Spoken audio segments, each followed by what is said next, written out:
3 күн мурун Казакстанда болгон тополоңдон кийин токмок өткөрмө бекеттери аркылуу өткөн Казакстандын жарандарынын агымы азайды. Мамлекеттик чек ара кызматы учурда чек арадагы кең булуңда абал тынч экенин кабарлайт. Тескерисинче кайра мекенине кайтып кетип жаткан казак жарандары бар. Айта кетсек, 8 февралга караган түнү Казакстандын Кордай районундагы Масанчы, Сортөбө, Кара Кемер айылдарындагы баш аламандыктан 10 адам каза болуп, ондогон адам жараат алган. Бир топ үйлөр, имараттар өрттөлгөн. Бул окуядан соң Кыргызстанды көздөй качкандар үчүн учурда гуманитардык жардам чогултулуу дали улантылууда.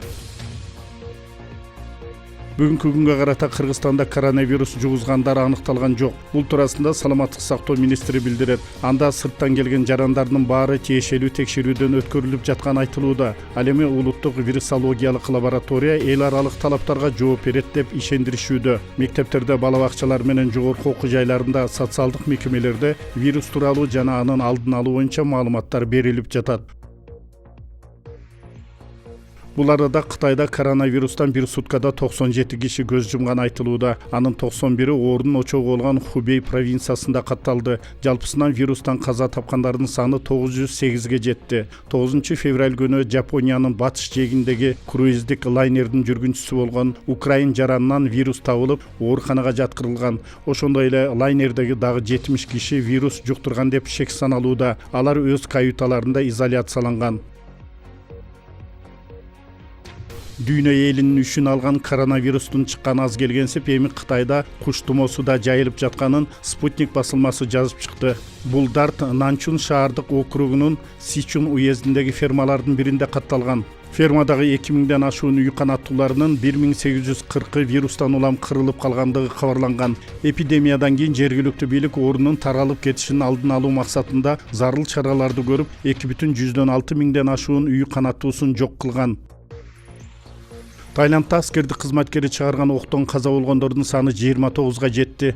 Окуя 2 күн мурун Нахон Раджасима шаарында болгон. Интернетке тараган видеодо аскер кызматкери курал кармап алып элге карай ок атканы көрүнөт. Бирок алы барымтада кармап турган соода борборунда атып өлтүрүлдү.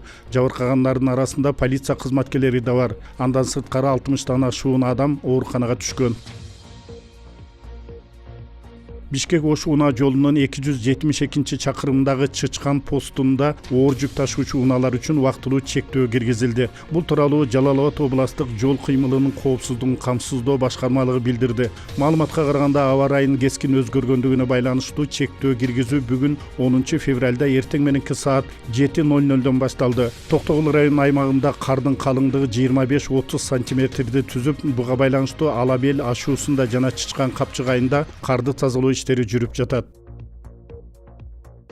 Ladies and gentlemen, referee Jacob Montalvo has called a stop to this contest at 1 minute, 3 seconds of round number 3, declaring the winner by TKO and still the undisputed UFC.